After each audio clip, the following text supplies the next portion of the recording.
We spent a lot of time rehearsing and years developing the movie. I mean, I think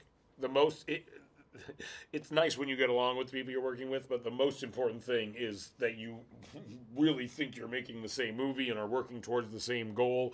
And that was the thing we talked the most about, was just really making sure that we were on the same page creatively, and it's easy to get along when you are happy with what you're working on.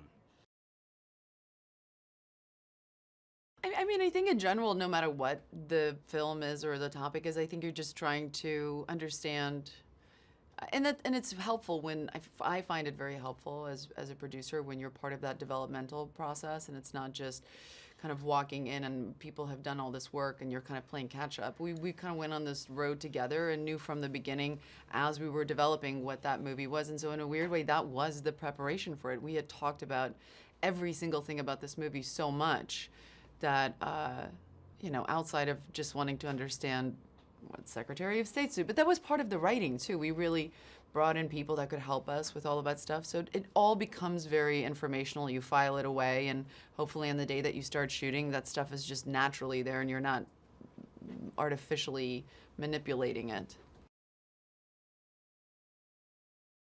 I mean, I think a comedy that really plays well and delivers is like a rare thing, and when you see something like that in a theater, it's like a wonderful experience. Like, I think growing up, I think of those are the most fun times I had in theaters. Like, I don't remember as well the big action movies I saw in theaters, but I remember seeing like South Park and Something About Mary and stuff like that in theaters, and just looking around at the people around you being like, this is crazy. So yeah, I think that's a good experience. James Weaver, who was one of the producers, along with Seth Rogen and Evan Goldberg, has been really excited about this script for a very long time. We had made 50-50. I directed 50-50 for the guys, and we wanted to work together again. We had a great experience, and he showed me this script. I think I was directing Warm Bodies at the time, and I wasn't quite ready to commit, although I did love the writing of it. And then I think Seth was attached, and he said, the only reason this movie would be worth making is if we can get Charlize Theron. And once they got Charlize, they again showed me the script, and I just picturing the two of them, it was too amazing an opportunity to pass up. Working with them was just a dream. Like I knew Seth and I have done 2 movies together, so I kind of knew what that was going to be, and we've always had very positive experiences. And just adding Charlize to the mix, like, it forced us to up our game a little bit, just because she is so associated with such quality movies. We really wanted to kind of do right by her, and also she's just so relentless in her pursuit of greatness that it really forced us to really step it up. And so I think the 3 of us really created like a very, very cool collaborative energy on set. And she just, they're both not just actors in the movie, they're producers and incredible storytellers. So just having them as sort of a supportive, collaborative team really, really made it exciting and really made my job a lot easier. Yeah, I mean, that was one of the really exciting things for me about making a romantic movie, romantic comedy, is that some of the greatest moments in romantic comedies are music-based, whether it be Pretty Woman or whether it be some of the movies of Cameron Crowe. Those are the things I was really excited about doing, because I just love putting music, kind of matching music to scenes. And so we were able to, we had this slot in the beginning of the movie for a band to play this party, and we were able to get Boyz II Men. And what was so exciting about that is, so much of this movie is about the nostalgia of remembering who you were when you were young and idealistic, and how to sort of get back to that pure version of yourself. And so the pop culture of the 90s, which is like a shared thing that Charlize and myself and Seth had, can be like a big component of the movie, whether we're making references to 90210 or using songs from that era. So the opportunity to get Boyz II Men, who was like, when I was, in 7th grade, was like my favorite band. It was one of the first CDs I ever bought. And just to watch them on set was like, when they started playing It's So Hard to Say Goodbye Yesterday, I had to like turn away, because I was like, tears were pouring down my face, which is not a good look for the director. They want, people want to think you're like kind of on top of your shit.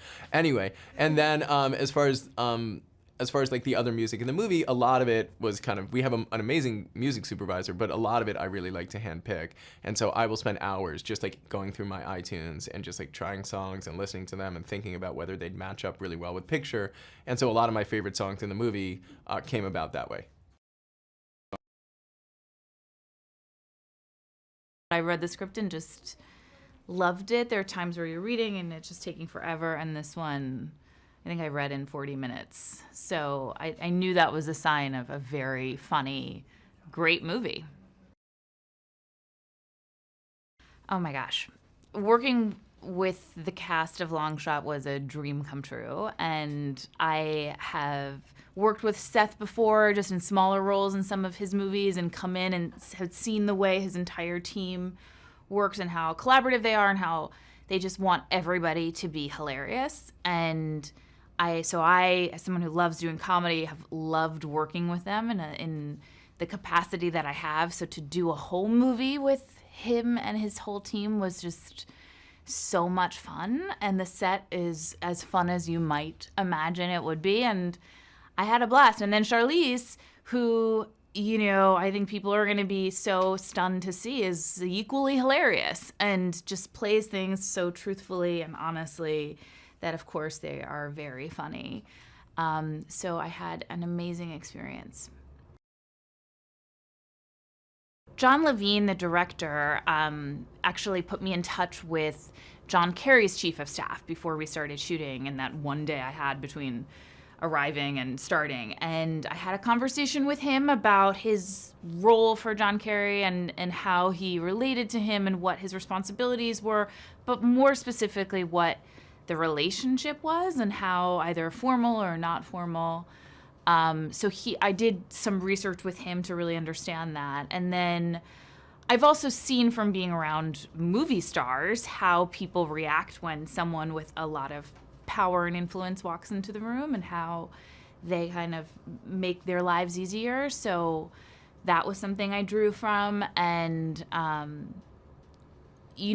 course, also I've been in the position of wanting to see a woman become president and wanting that in real life. So that was a very easy thing for me to connect to.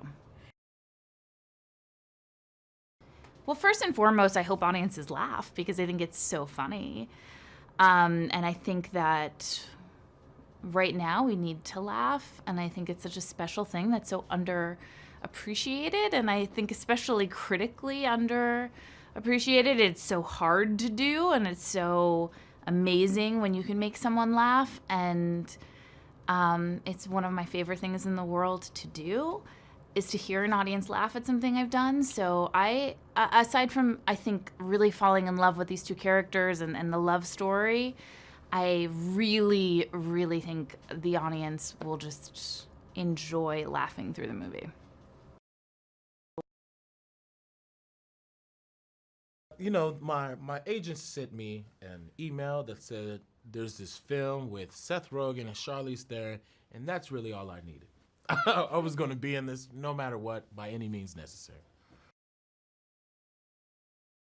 The first day of school is always, nerve-wracking. So it's cool to hang with somebody and to work with somebody who wants to see you do your best too.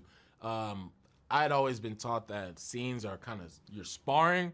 You're sparring for who's in control of the scene, but Seth wants to see it he wants you to knock it out the park. And that's a refreshing person to work with in this business. Well, the whole cinematic experience, that should always happen. And, our soundtrack is crazy. It's a good time. You want to see a movie like this with a crowd. It's a date night movie. It's a movie for you to go with your buddies. It's just through and through a great film. He definitely wants the best out of you. He wants the best for you. He makes sure that you're completely comfortable, and he wants you to feel like you can approach him and talk to him about things and talk about changes with he and Seth. And it's definitely somebody I would love to work with again.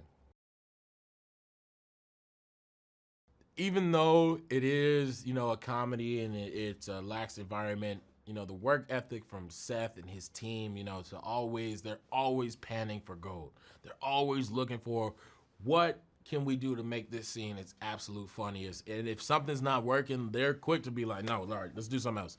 And that type of energy, it just shows you how serious they take being funny. It's kind of weird to say, but just the same type of dedication to a dramatic scene is used for a comedic scene to find that gold, and that's something that I'm going to take into other roles that I have. I auditioned. It was that simple. And I remember I was sick and I was very busy and I didn't know what this was. And I almost didn't go because I was just like, I have like a lot of meetings today. They're like, just stop by. So I didn't even read anything. I didn't know what it was for. Wasn't even prepared. And I walked in and I was just messing around. And it turns out that I'm perfect for this movie because that's all we did was mess around the whole time. They're like, oh, this guy has no regard for the words we wrote. He's perfect for this movie. I literally like I read about the guy, the Duke basketball player that was Bill Clinton's body man. I talked to Tony Hale because that's the role that he plays in Veep. And then after that, I just went with my gut. I just kept thinking this guy's basically an assistant. So I was just always thinking, what does she need? That was it. Yeah. I hope, I just want them to have fun. I think this film does such a good job of, it's really funny partially because you feel a lot. It's a really good romantic comedy. And for some reason, those don't happen anymore. So I just feel really lucky that I get to be part of that. Because it's such a good feeling when you go to a theater and you actually enjoy yourself and you feel stuff at the same time.